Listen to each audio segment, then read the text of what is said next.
Yes, magandang umaga sa inyong lahat and salamat sa pagdalo sa okasyong ito. Good morning everyone and thank you for coming to Creative Mornings, Winnipeg. Thank you for the invite and that lovely introduction, Christine. And Linda for coaching me. When I heard of the topic, I have like 0 to 100, my mind went that way, and so the challenge is to keep it like in this 10-minute talk. So thanks, Linda, for your guidance.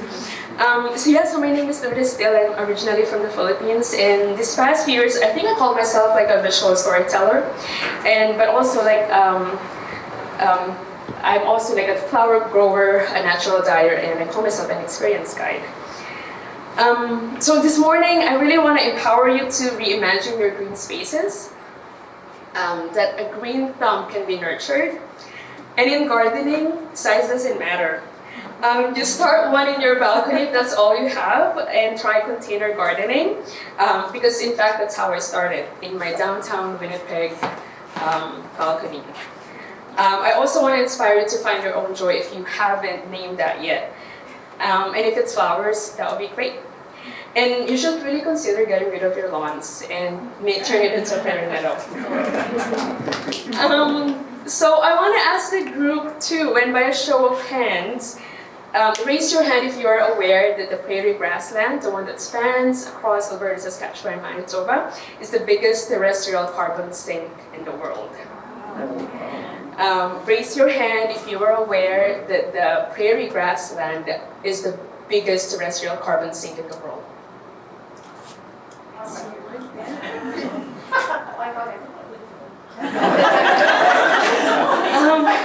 So hold on to that thought, that fact. I'm gonna go back to that later. But I didn't know that when I first moved to Canada, and I'll share, events that in my life that led up to that knowing. So first, my uprooting. So I moved from the Philippines, and I moved from the Philippines and immigrated here in May of 2009. And so being from the Philippines and not knowing really anything about Manitoba, aside from I was informed that it can get to minus 40 degrees Celsius, it was easy to become one of those people who think that the prairies are boring. I mean, there's the stark contrast of landscape, right? The green and lush, like tropical environment easily wins, I think, the beauty category. So, I didn't know it. And so, my awakening, this one, the previous photo, the top two photos are in my recent visit in the Philippines. So we went to the mountains, the rice terraces in the Philippines, and then we went to an island hopping in the island of Palawan. So, and then the bottom photos, the canola field on my train ride going to Saskatoon to take the courses for the Master Gardener course. And the corner photo there was the first time that I see the place that I live now. So this is where the backyard, so Aspen Forest, which actually where the studio is now. I just realized that. And these are so 2020 and then 2016, 2017. Lourdes, your screens are different, so your clicker is actually monitoring that screen. Okay. Thanks for letting me know. There you go.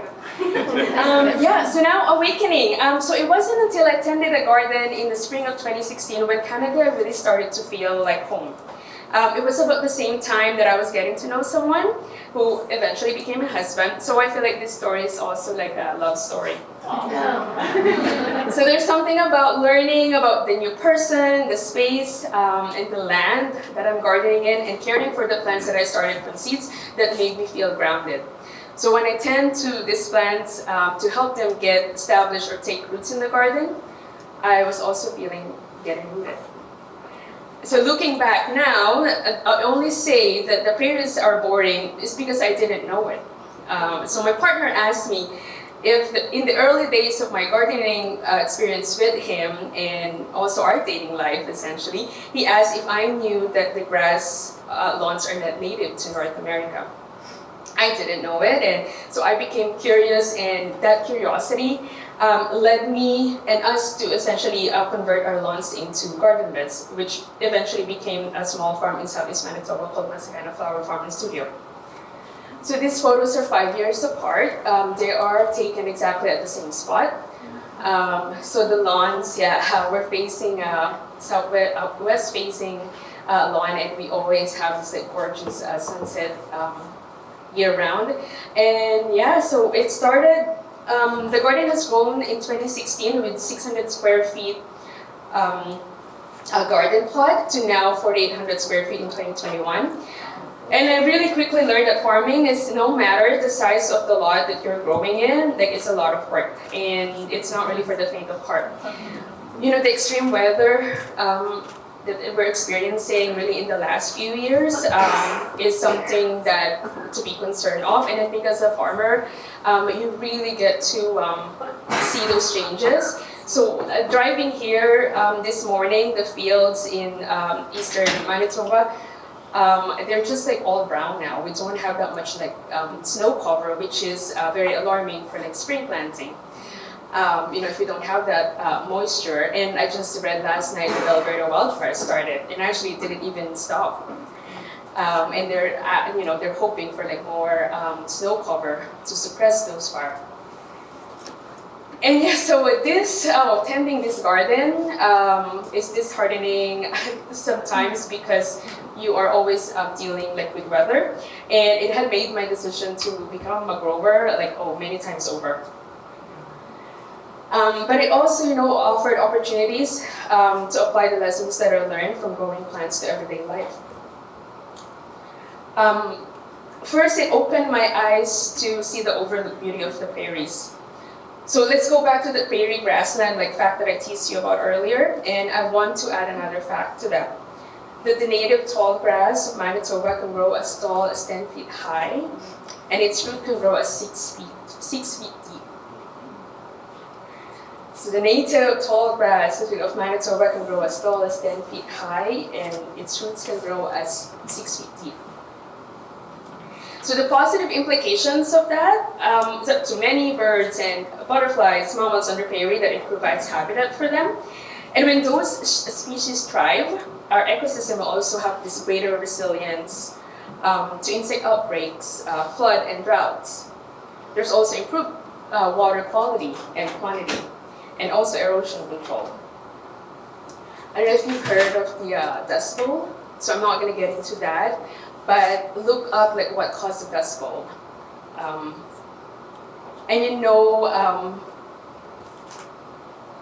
So that's your assignment to look up the Dust Bowl. And also with these native plants, there's improved pasture and forage. And you know what cannot support that? So this light actually had a blinking arrow. So at the far, I guess left, left. That is, I believe, Kentucky bluegrass, and its root is probably just about an inch, less than an inch. Yeah. So this photo has measurement. It's incredible. So in the big picture, lawns is doesn't really do anything for us. All right? It's useless. I can even say that it gives the manicured lawn, it doesn't really, I don't see it beautiful. Maybe for some other people see it still that function, but it also consumes a lot of resources, for the lawnmower and water and irrigation. So this new landscape that I am getting to know, this canola field.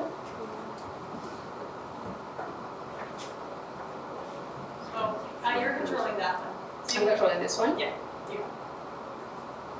Okay. So this new landscape that I'm getting to know, the grassland, it starts, to feel vibrant, lush, and also full of life. I started to appreciate it, and I don't see it boring at all. There's so much going on under the surface, right? So actually for the prairie grass in Alberta, Saskatchewan, and Manitoba, so for us, it's the tall grass prairie. And then mixed grasses for Saskatchewan. Alberta has a lot of short grasses. So this is their root system. there's so much going on under the surface, but just kind of waiting for me to uncover, really, and that feels exciting. So I read a quote from the book that I have in my table there. Think about this for a moment. The grass spends itself freely and annually, dipping and fattening the black soils below and pouring the strength into the animal biomass above. It's from John Madsen, and that quote makes me think of the bison trampling on the grassland 100 years ago. So it also taught me resilience. The plants of the tallgrass prairie have evolved to thrive in a very harsh environment. The key to their survival is vital because about like 80% of the plant materials you see in the previous slide actually are underground. This protects them from grazing, trampling, fire, and frost. And so to be rooted in this like flat, boring landscape is actually to know its function and how it works in relation to other living things and me. Since my partner asked me that question, I have come to learn that prairie grassland, it's the biggest carbon sink in the world. And in Manitoba, the tallgrass prairie has disappeared except for the 1%. So this photo actually is really significant for me. This is when I started dating my husband, and then this is my first time at the Living Prairie Museum, which was actually my sister-in-law's book launch in this, and she may or may not be here. She's a poet, and her book relates to the tallgrass prairie, and just fittingly, this is where she had her book launch, and this is where I started to learn about the tallgrass prairie, and this is only 1/20th of the 1% that is remaining of this ecosystem. So this knowledge like really helped me aspire to become a better steward of it, and it was the motivation to convert our lawns into garden beds, which became, not just like a beautiful site for us really, but also habitat for native pollinators. So it's like a win-win. Third, I learned how to collaborate with nature. So these are photos from my Tinta experience and colors that I get from plants. So the top photos are like one of the group that came to me, I think, 2021. So they make flora-dyed scarf and indigo-dyed shawls. The top right photo or left photo are those colors are all from the flowers that I grow. And then this is my favorite one, the indigo, the one at the corner there, bottom corner. That is indigo pigment from the plants that we can grow in Manitoba. So this is the learning about how to collaborate with nature is very evident to this experiential tourism that I offer at the farm. And I call it Tinta Experience. Christine had mentioned it a little bit, but it's a half-day engagement at the farm where people learn about how I grow our flowers, how we converted our lawns, dye plant cultivation, and then there's the you pick, and we don't stop there. We actually make something out of those flowers that you pick, and I call them tangible memories of your time at the farm. And I really love it when people come with their loved ones, so they have this like tangible memory of their time together, and I call them wearable art. People come to Tinta Experience, and sometimes their hesitation, they will tell me, is that they are not creative. So lovingly, I tell them that it's not true. I really believe that we are born creative, but we just never had the chance to nurture it. And so that's why I call myself just a guide for them, helping them have nature nurture their creativity. So I'm collaborating with nature. Sometimes I would do these experiences and I don't talk much. It is also led by the questions, but I have a lecture or things that I want to share, but really I wait for them to ask questions. And so it's as much as like it is led by me and nature, but it also led by my guests on where their curiosity would take them. This is some of my favorite photos from the farm. The fourth thing that I learned from native plants is that everything is connected. So through farming, I understand now that whatever I put it in the soil will eventually come back to me. So I don't use synthetic fertilizers or spray harmful chemicals to kill the weeds.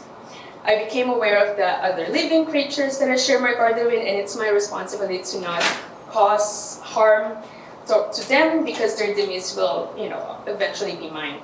when we turn our lawns into garden beds, the population of the native pollinators also grew in the summer.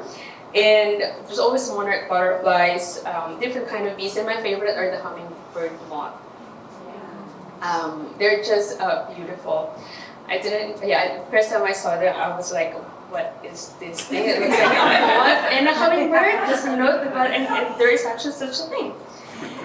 And so our lawns sometimes also, or like the gardens are not perfect, to conventional standard, but it's okay because one of the things that I learned from native plants is that beauty really is in the eyes of the beholder.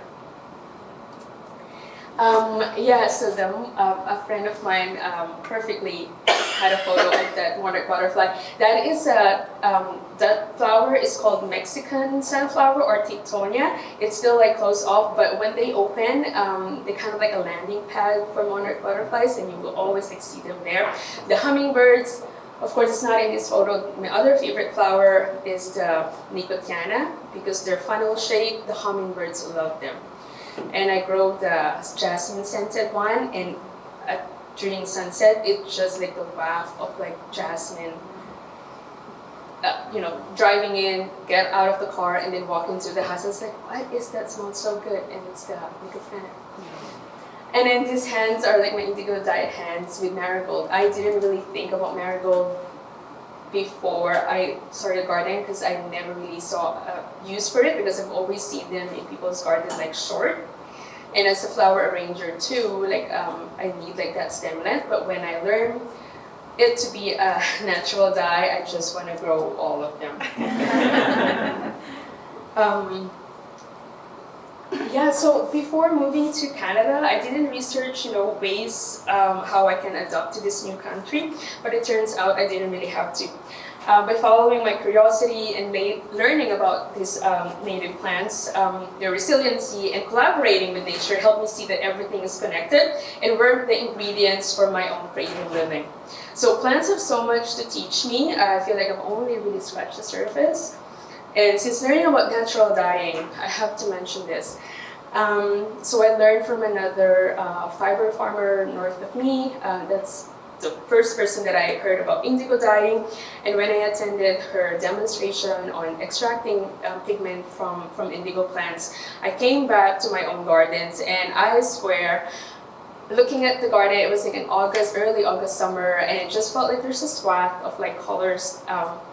The plants are teasing you on what else to discover, behind these obvious colors from them. And also indigo, I could talk on and on all morning about it because once you experience, a perfect example of like plant magic. And I won't say much because I want you to experience how to dye with indigo at some point. So I would be standing in the garden and I would just wondering what colors here that are waiting for me to discover from these plants that I planted. And so now I've shared a lot, but one of my realization is to steward the prairie grassland and the place that I live now is an ode to my origins, where I uprooted, and also an ode to the second home where I'm really feeling rooted. So my invitation for you is to, ask yourself, how do you feel rooted in the prairies? What does it look like for you? So maraming salamat sa pakikinig, and thank you very much for listening.